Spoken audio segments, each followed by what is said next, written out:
மோடிக்கு என்னதாங்க ஆச்சு? தேர்தலை பார்த்து ஏன் இப்படி பயப்படுறாரு? அறிவிக்கப்பட்ட தேர்தல் தேதியை மாற்றி வைக்க வேண்டும் என பாஜக கோரிக்கை விடுத்ததும் தேர்தல் ஆணையம் உடனடியாக 4 நாட்கள் தேர்தலை நாங்கள் தள்ளி வைக்கிறோன்னு அறிவிச்சிருக்கு. பிரதமர் மோடி சொல்லாமல் இதை அவருடைய செல்லப்பிள்ளைகளாக இருக்கக்கூடிய எலெக்ஷன் கமிஷன் செய்யாது. அப்படி என்றால் மோடி திரும்ப திரும்ப போய் இன்னும் ஒரு 10-12 பிரச்சாரங்களை செய்ய வேண்டும் என்பதற்காக தேர்தலை தள்ளி வைப்பது என்பது எந்த வகையில் நியாயம்? மோடியை அந்த அளவிற்கு தேர்தலினுடைய தோல்வி பயம் பிடித்து ஆட்டுகிறதா? குறிப்பாக ஹரியானாவில் இன்றைக்கு பாஜக எதிர்பாராத வகையில் வேறு ஒரு புயலை கிளப்பி இருக்கிறது காங்கிரஸ். இன்னொரு பக்கம் வினேஷ் போகத் அவர்கள் இறங்கி சுழற்றி அடித்துக் கொண்டிருக்கிறார். 10 ஆண்டு ஆட்சிக்கு பிறகு ஆட்சியை காப்பாற்றுமா? மீண்டும் ஒரு முறை அரியணை ஏறுமா பாஜக? மிகப்பெரிய அந்த கனவை தவிடுபடியாக்க போகிறதா காங்கிரஸ் என்கிற கேள்விகளை விரிவாக அலசுகிறது இந்த தமிழ் குரலின் வலவன் எக்ஸ்க்ளூசிவ் செய்தி தொகுப்பு. 4 மாநிலங்களில் தேர்தல் நடைபெற வேண்டும் அப்படின்னு எல்லாரும் எதிர்பார்த்தாங்க. ஏன்னா மகாராஷ்டிராவும் ஹரியானாவும் போன முறை ஒரே சமயத்தில் தான் நடந்தது. அதே போல் ஜார்க்கண்டுக்கு தேர்தல், ஜம்மு காஷ்மீருக்கு நடத்தப்படாமல் இருந்த தேர்தல் 10 வருஷம் கழிச்சு அப்படின்னு எல்லாரும் எதிர்பார்த்துட்டு இருந்த சூழலில் தேர்தல் ஆணையம் ஒரு பெரிய ட்விஸ்ட் வச்சது. என்ன அப்படின்னா, ட்விஸ்ட் எல்லாம் கிடையாது, மோடிஜி போய் தேர்தல் ஆணையத்துக்கிட்ட அவங்க மூலயமா ஒரு பாயிண்ட் போயிருக்கு.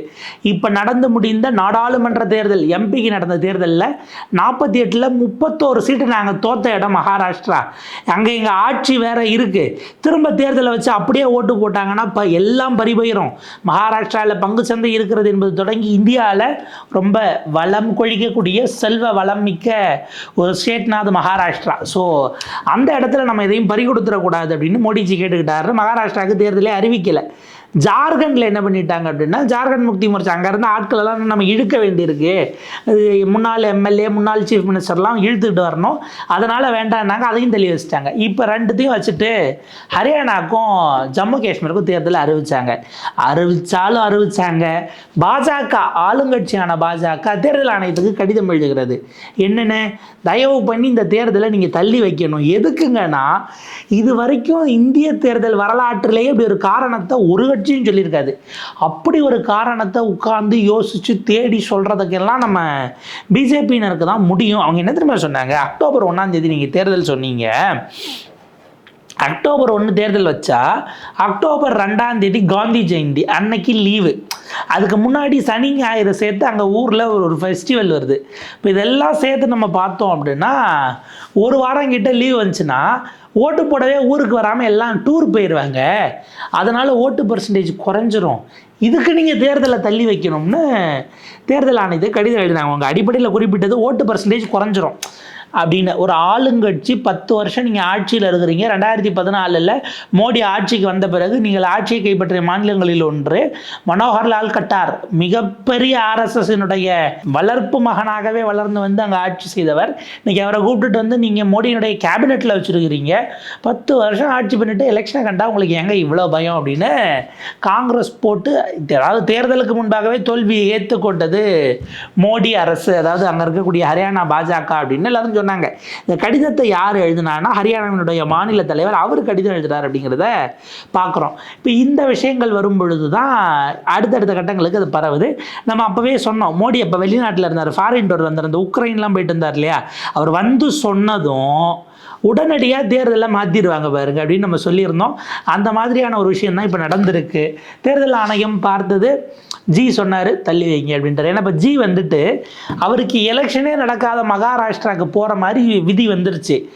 சிவாஜி சிலை இடிஞ்சு விழுந்துருச்சு. இப்போ என்னென்னா, மகாராஷ்டிரா எலெக்ஷனை நடக்கிற வரைக்கும் இவர் போய் பிரச்சாரம்லாம் பண்ணி முடித்த பிறகு தான் தேர்தல் தேதி அறிவிக்கலான்னு ஏற்கனவே ஒரு பிரச்சனை இருக்கும்போது, இப்போ ஹரியானா தேர்தலுக்கு போக முடியாமல் போயிடுச்சுன்னா அவர் அந்த சிலை விழுந்ததுக்கு போய் நான் வந்து சிவாஜியினுடைய ஆன்மா கிட்ட மன்னிப்பு கேட்குறேன் அப்படின்னு தலைவணங்கி பாதம் தொட்டு அந்த ரேஞ்சுக்கு அவர் போயிட்டாப்ல. அந்த ரேஞ்சுக்கு இல்லை, அதை தான் பேசியிருக்காரு.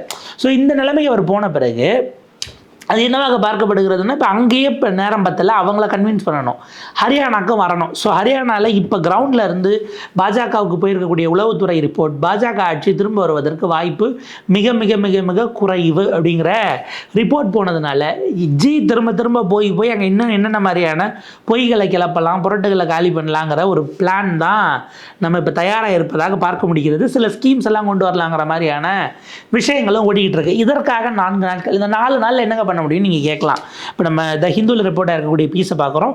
Haryana assembly poll date revised to October 5 to accommodate Bishnoi community festival அப்படின்னு குறிப்பிட்டிருக்கிறாங்க.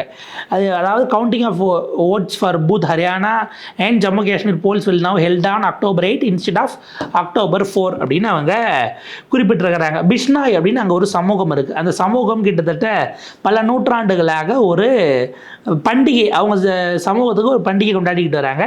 அந்த நாள் வர்றதுனால அதுக்காக நாங்கள் நகர்த்தி வைக்கிறோம். 300-400 ஆண்டுகளாக இருக்கக்கூடிய அவங்களுடைய குரு, இந்த மத குரு இருப்பார் இல்லையா, அவங்களுடைய இதில் வந்து பார்த்திங்கன்னா குரு ஜம்பேஸ்வரர் அப்படின்னு ஒரு மகான், அவர் வாழ்ந்து மறைந்தவர். அவர் நினைவு கூறத்தக்க வகையில் அவருடைய இதுக்கு ஆரத்தியெல்லாம் எடுத்து நாங்கள் அதை செலிப்ரேட் பண்ணுவோம் அப்படின்னு ஆல் இண்டியா பிஷ்னாய் மகாசபா ராஜஸ்தானில் இருக்கக்கூடியவர்கள் அனுப்பி இதை ஏற்றுக்கிட்டு October 2 இது நடக்குது. முந்தின நாள் ஓட்டு போட்டுட்டு நாங்கள் அதை இது பண்ணுறதுங்கிறது சரியாக இருக்காது. அதே போல் அங்கே இருக்கக்கூடிய ஹரியானாவில் இருக்கக்கூடிய அந்த சமூகத்தை சேர்ந்தவர்கள் சிர்சா, ஃபத்தேபாத், ஹிசார் இந்த பகுதியில் இருக்கிறவங்கெல்லாம் இங்கே ராஜஸ்தானுக்கு வந்து இந்த பண்டிகையை கொண்டாடுவாங்க. ஓட்டு போட்டுட்டு நைட்டே கிளம்ப முடியாதுன்னு வந்துச்சு அப்படிங்கிறதுனால என்று அவர்கள் கடிதம் எழுதி உடனடியாக அந்த சமூகத்தினுடைய கோரிக்கையை ஏற்றுக்கொண்டு பாஜகவினுடைய அந்த கோரிக்கை அந்த சமூகம் பிஷ்னாய் அந்த சமூகத்தின் கோரிக்கையை ஏற்று நாங்கள் செஞ்சுட்டோம் அப்படின்னு தேர்தல் ஆணையம் அறிவிச்சிருச்சு. இந்த இடத்துல நம்ம அப்படியே ஃப்ரீஸ் பண்ணுறோம். பிஷ்னாய் சமூகம் இப்போ இருக்காங்கன்னு வச்சுக்கோங்க. நம்ம கேட்கக்கூடியது ஒன்று தான். October 3 வந்து பார்த்திங்கன்னா மகாராஜா அக்ரசன் ஜெயந்தி அங்கே அப்படின்னு அங்கே உள்ளூரில் இருக்கக்கூடிய இங்கே இப்படி சிவாஜியோ அந்த மாதிரி அங்கே ஒரு ராஜா அவருடைய பிறந்த நாள் வருது. October 2 காந்தி ஜெயந்தி. இப்போ வரிசையாக லீவ் வரும்போது சாட்டர்டே, சண்டே, மண்டே ஒரு நாள் தான், அடுத்த நாள் எலெக்ஷனு, அடுத்து காந்தி ஜெயந்தி, அடுத்தது அப்படின்னு வரிசையாக போகும்போது எல்லாம் போயிடும் அப்படிங்கிறது தான் அவங்க குறிப்பிட்றாங்க. இப்போ நமக்கு என்னென்னா அந்த ஊரில் ஒரு ராஜா, அவருக்கு பிறந்த நாள், அதுக்கு முன்னாடி ஒரு சுவாமிஜி, அவருடைய பிறந்த நாள் எல்லாம் சரி. ஜம்முவில் என்னாச்சு? அங்கேயும் மாற்றினீங்க. அங்கே இவங்க இந்த சமூகமே பிஷ்னா கம்யூனிட்டி இருக்காங்கிற ஒரு கொஷின் இருக்குது. இருந்தாலும் எவ்வளோ ப்ரப்போர்ஷனுங்கிற கேள்வி இருக்குது. அப்போ நீங்கள் அதை எந்த அளவுக்கு எடுத்துக்கிறீங்கிற ஒரு கேள்வியை நம்ம வைக்க வேண்டிய தேவை இருக்குது. சரி, இதை ஒரு கதை சொல்கிறாங்கன்னு வச்சுக்கோங்க. இப்போ என்ன பிரச்சனைனா, அங்கே ஹரியானாவை பொறுத்த வரைக்கும் நீங்கள் வந்து ஜாட் மற்றும் நான் ஜாட் வாக்கு வங்கி தான் அடிப்படையில் ஒரு பெரிய டைனமிக்ஸாக ஓடிக்கிட்டு இருக்கோம். எப்பயுமே ஜாட் சமூகம் கிட்டத்தட்ட 4/4 இருக்கக்கூடிய ஒரு பெரும்பான்மை சமூகமாக இருக்கிறார்கள். இவங்களுக்கு எதிராக நான் ஜாட் போலரைசேஷன் பெரிய லெவலுக்கு நடந்திருக்கு அப்படின்னு அங்கே இருக்கக்கூடிய அரசியல் நோக்கர்கள் சொல்கிறாங்க. இப்போ இந்த நான் ஜாட் போலரைசேஷனில் உங்களுக்கு நான் ஜாட்டுக்குள்ளே தான் ஆப்வியஸ்லி பிஷ்னாய்ஸ் வருவாங்க. இவங்களை ஒரு குளிர்விக்கக்கூடிய வகையில் இப்போ என்ன பிரச்சனைனா, விவசாயிகள் போராட்டம். இன்றைக்கி அங்கே கிட்டத்தட்ட 200 நாட்களாக ஹரியானாவினுடைய பார்டர் சம்பு பார்டரில் விவசாயிகள் இன்றைக்கும் போராடி கொண்டிருக்கிறார்கள். டெல்லிக்கு வரணும்னு வந்தவங்களை பெரிய லெவலுக்கு இவங்க பார்டர்லேயே தடுத்து வச்சாங்க. ஞாபகம் இருக்கா அவங்களுக்கு? அங்கே விவசாயிகள் 200வது நாளாக இன்றைக்கும் அங்கே ஹரியானாவுடைய பார்டரில் போராடி கொண்டிருக்கிறார்கள். 200வது நாளில் அவர்களை போய் அங்கே வந்து பார்த்திங்க அப்படின்னா நம்முடைய ஒலிம்பிக்கில் போயிட்டு எடை கூடுதலாக இருக்குது அப்படின்னு கடைசி தங்கப்பதக்கம் கிடைக்கக்கூடிய அந்த போட்டிக்கு தகுதி நீக்கம் செய்யப்பட்ட வினேஷ் போகத் அவர்கள் அங்கே போய் அவங்களோட உட்காடுறாங்க. உட்கார்ந்தாங்க, அவங்கக்கிட்ட பேசுகிறாங்க. பேசி உங்களுடைய போராட்டம் வெல்லணும் அப்படின்னு கூட நிற்கிறாங்க. இப்போ இந்த மாதிரியான சீன்ஸை நம்ம பார்க்குறோம். வினேஷ் போகத் ஹரியானாவுக்கு வந்தபோது, நீ ஹரியானாவின் மகள், நீ பாரதத்தின் மகள், அவங்க தங்கம் வெள்ளி கிடைக்கலன்னா என்னம்மா உனக்கான நீதி அப்படின்றத நோக்கி நீ பயணிக்கணும் என்று அவரை கொண்டாடுகிறது ஹரியானா. ஹரியானாவில் எல்லா லைன்ஸும், கேஸ்ட் லைன்ஸு, கம்யூனல் லைன்ஸ் எல்லாத்தையும் தாண்டி ஹரியானாவினுடைய மகளாக வினேஷ் போகத் பார்க்கப்படுகிறார். இப்போ என்னென்னா அங்கே பெருவாரியான சமூகம், அதாவது நில உடைமை சார்ந்தும் சரி, டு கிரேட்டர் எக்ஸ்டென்ட் அங்கே வந்து பார்த்திங்க அப்படின்னா ஒப்பீட்ட லெவலில் ஜாட் சமூகத்துக்கு அங்கே விவசாய ரீதியாகவும் சரி அவங்க வந்து பெரிய லெவலுக்கு இருக்கக்கூடியவங்கிறதுனால ரொம்ப டிஸ்டர்பும் ஆகியிருக்காங்க பாஜகவுக்கு எதிராக. இதில் இன்னொரு பிரச்சனை என்னென்னா, ஜாட் ஆப்வியஸாக பாஜகவுக்கு எதிராக இருக்கிறதுனால அவங்க வாக்கு வங்கி, ஆனால் அங்கேயும் பிரதிநிதித்துவம் எல்லாம் ஒரு பக்கம் ஓடிக்கிட்டு இருக்கு. இன்னொரு பக்கம் நான் ஜாட் ஓட்டு வங்கியில் காங்கிரஸ் முடிஞ்ச அளவுக்கு இந்த முறை ஜாட் வேட்பாளர்களை குறைச்சிட்டு நான் ஜாட் வேட்பாளர்களை அதிகமாக இறக்கி அந்த வாக்கு வங்கியும் கவருவதற்கான வேலைகளை காங்கிரஸ் ஒரு பக்கம் பார்த்துட்டு இருக்குங்கிறது தான் நம்ம கவனிக்க வேண்டிய ஒரு விஷயமா இருக்குது. ஸோ இப்போ இந்த கேஸ்ட் ஈக்குவேஷன்ஸ்குள்ளே உள்ளே போய் இதுக்குள்ளே ஏதாச்சும் கரைச்சலை பண்ண முடியுமா, அதுக்குள்ளே இந்துக்களாக ஒன்றிணைவுன்னு மோடிஜி பண்ண முடியுமா, பேச முடியுமாங்கிறதுக்கு தான் நீங்கள் October 1 எலெக்ஷன் நடந்திருந்தால் 30ஆம் தேதி செப்டம்பர் மாதம் 30 அன்னைக்கு நீங்கள் பிரச்சாரம் பண்ண 29ஓட முடிஞ்சிருக்கும். இப்போ நீங்கள் 29 உங்களுக்கு கிடைக்கும். 30, 1, 2, 3 அப்படின்னு எக்ஸ்ட்ரா 4 நாள் கிடைக்குது. அந்த 4 நாளில் ஒரு 4-3 கூட்டம் பேசினா கூட 4-3-12 கூட்டம் அங்கே நீங்கள் ஹரியானாவில் என்ன லெவலுக்கு அவர் பேசுகிறாருங்கிறத மட்டும் காத்திருந்து பாருங்கள். இன்னொன்று, நம்ம அக்கா கங்கனா ராணா வைத்திருக்காங்க இல்லையா, ஏமா நீங்கள் இப்படி தேவையில்லாமல் வாயை விட்டுக்கிட்டு இருக்கீங்க, அவருக்கு கட்சியினுடைய கொள்கை குறித்து எந்த கருத்தும் பேசுவதற்கு அதிகாரம் இல்லைன்னு அவங்கள கண்டித்து பிஜேபியினுடைய தலைமையகத்திலேருந்து ஒரு இது வந்தது. ஏன்னா அவங்க ப்ரெஸ் மீட்டெல்லாம் இல்லை, இன்டர்வியூஸ் ஒன்று போய் அவங்க பாட்டுக்கு எதையாவது பேசி பிஜேபி சிக்கலில் மாட்டி விட்டுக்கிட்டு இருக்காங்க. இது கூடுதலாக போராடி கொண்டிருக்கக்கூடிய விவசாயிகளை, போராடிய விவசாயிகளை அவமானப்படுத்துகிறது அப்படின்னு இப்போ கூடுதல் தலைவலியாக ஹரியானாவில் கங்கனாஜி பிஜேபிக்கு மாறி இருக்காங்கிறதையும் பார்க்கணும். சொந்த கட்சி எம்பி, சொந்த கட்சியினுடைய ஐ திங்க் மண்டி தொகுதியினுடைய எம்பி, ஹிமாச்சல்லேருந்து தேர்ந்தெடுக்கப்பட்டு போனவங்க மாண்டி தொகுதியிலேருந்து, அவங்க பார்த்தீங்க அப்படின்னா இன்னைக்கு எக்ஸ்ட்ரா தலைவலியாக அந்த அம்மையார் மாதிரி இருக்கிறாங்க. அந்த பக்கம் இந்த பக்கம் வினேஷ் போகத், அவரை காங்கிரஸ் ப்ராப்பராக யூட்டிலைஸ் பண்ணி அவர்களுக்கு அரசியலுக்கு வருவதற்கான ஆஸ்பிரேஷன்ஸ் இருக்கான்னு நமக்கு தெரியல.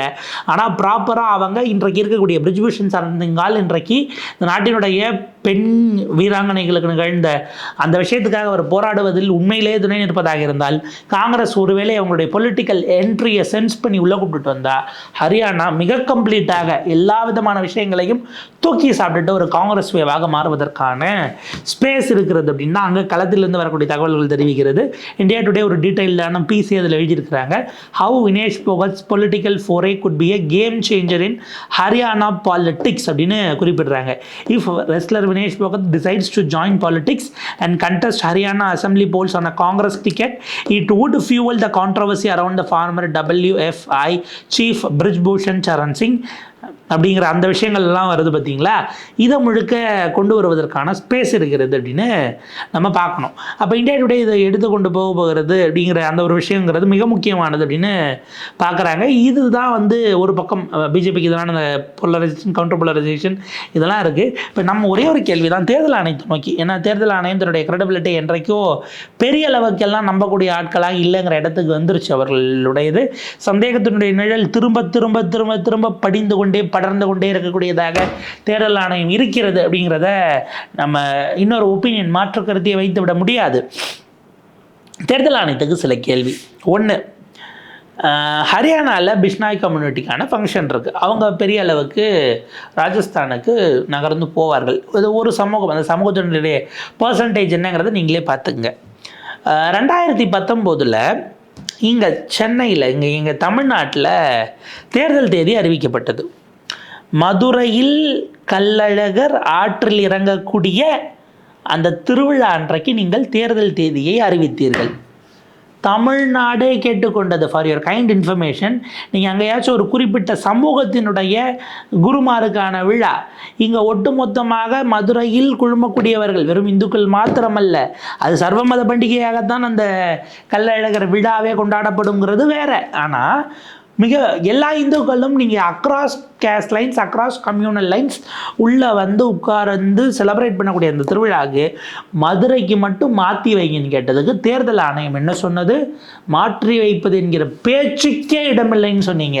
இந்த முறை நடைபெற்ற 2024 கூட கொடியேற்றுற நாளோ ஏதோ ஒன்று அந்த டேட்டில் வந்தது. அன்றைக்கு கள்ளழகர் திருவிழாவுக்கு கிட்டத்தட்ட மதியம் வரைக்கும் போலிங்கே நடக்கலை.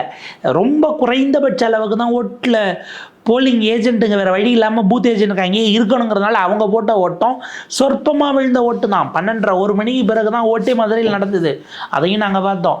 அப்போ தமிழ்நாட்டில் இங்கே இருக்கக்கூடிய செரிமனிகள், இங்கே இருக்கக்கூடிய கலாச்சாரம் மிக்கது எங்களுடைய பண்டிகைகள் அப்படின்னு நாங்கள் கேட்டால் இதுக்கெல்லாம் நீங்கள் இறங்கி வர மாட்டீங்க. ஆனால் பாஜக ஆட்சியில் இருக்கக்கூடிய மாநிலத்தில் இருக்கக்கூடியவர்களுக்கு மட்டும் கேட்பதெல்லாம் கிடைக்கும் என்றால் உங்களுடைய ஒரு சார்புத்தன்மையை நாங்கள் என்னவென்று சொல்வது என்கிற கேள்வி நம்ம அந்த கிரெடிபிலிட்டி இழந்த தேர்தல் ஆணையத்தை நோக்கி தான் வைக்க வேண்டிய ஒரு ஸ்பேஸ் இருக்குது.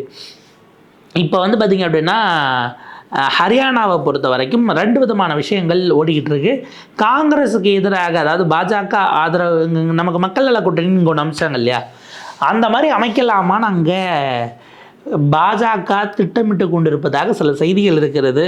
அரவிந்த் கெஜ்ரிவாலினுடைய ஆம் ஆத்மி தனியாக போட்டியிடுவதன் மூலமாக அரசுக்கு எதிரான வாக்குகளை அவர்கள் பிரித்து, ரொம்பலாம் கிடையாது, இப்போ வெரி ரீசண்டாக சமீபத்தில் ஹரியானாவில் நடந்த தேர்தல் இருக்கு இல்லையா, நம்ம இதில் பார்க்குறோம். இங்கே ஹரியானாவில் லோக்சபா எலெக்ஷன்ஸில் அதில் ஆம் ஆத்மி வாங்கியிருந்த சதவீதம் காங்கிரஸோடு சேரும் பொழுது அந்த என்டையர் பிளாக்காக அவங்க பார்த்தோம் அப்படின்னா கூடுதலாக அவர்கள் வெற்றி பெறுகிறார்கள் அப்படிங்கிற அந்த ஒரு விஷயம் இருக்குது.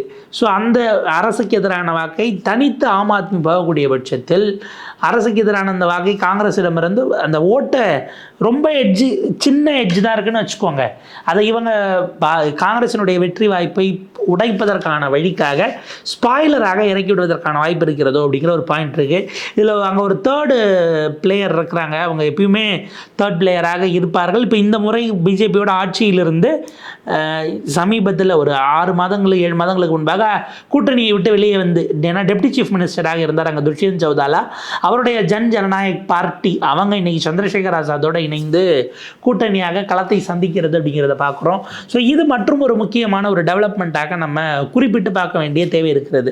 ஸோ இவங்கள்லாம் எப்படி ஸ்பாய்லர்ஸ் போட்டு ஆட போகிறாங்க, பாஜகவை மீண்டும் அரியணை ஏற விடாமல் தடுக்க போகுது. ஏன்னா இது எல்லாமே அரசுக்கு எதிரான வாக்கு, டபுள் என்ஜின் சர்க்காருக்கு எதிரான 10 ஆண்டு ஆன்டி இன்கம்பென்சியை எப்படி வாங்க போகிறாங்க அப்படிங்கிற ஒரு கேள்விதான் இருக்கிறது. இந்தியா கூட்டணி எந்த அளவுக்கு முயற்சியோடு போகிறது.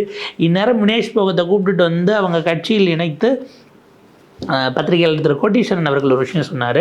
இந்நேரம் காங்கிரஸ் பாலிட்டிக்ஸ் பண்ணுற மாதிரியே தெரியல, இறங்கி கொண்டு போய் அவங்களுக்கு ஒரு ப்ரப்போசலை வச்சு நாங்கள் கூப்பிட்டுட்டு வரோம், ஒன்று ராஜ்யசபா எம்பி ஆக்குறோம், இல்லைனா அவங்க இந்த எலெக்ஷனில் நிற்கட்டும், ஒன்று அவங்க நிற்கிற தொகுதியில் நாங்கள் எதிர்த்து கேண்டிடேட் போட மாட்டோம், எங்கள் கட்சி அவங்களுக்காக பிரச்சாரம் பண்ணோம், அவங்க ஒருவேளை காங்கிரஸில் சேர விரும்பலைன்னா, இல்லைனா அவங்கள நாங்கள் எங்கள் கேண்டிடேட்டாக இந்த இதில் ஃபைல் பண்ணுறோம், ஜெயிச்சு ஆட்சிக்கு வந்ததும் அவங்க தான் ஸ்போர்ட்ஸ் மினிஸ்டர், அவங்கள நாங்கள் அடுத்த கட்டத்துக்கு கொண்டு போகிறோம், இப்படி எதையாவது சொல்லி அந்த யூட்டிலைஸ் பண்ணுவதற்கான வழி காங்கிரஸுக்கு தெரியவில்லை என்று ஒரு விமர்சனத்தை வைத்தார். அது உள்ளபடியே உண்மையான விமர்சனமும் கூட அப்படின்னு நம்ம பார்க்க வேண்டியிருக்கு.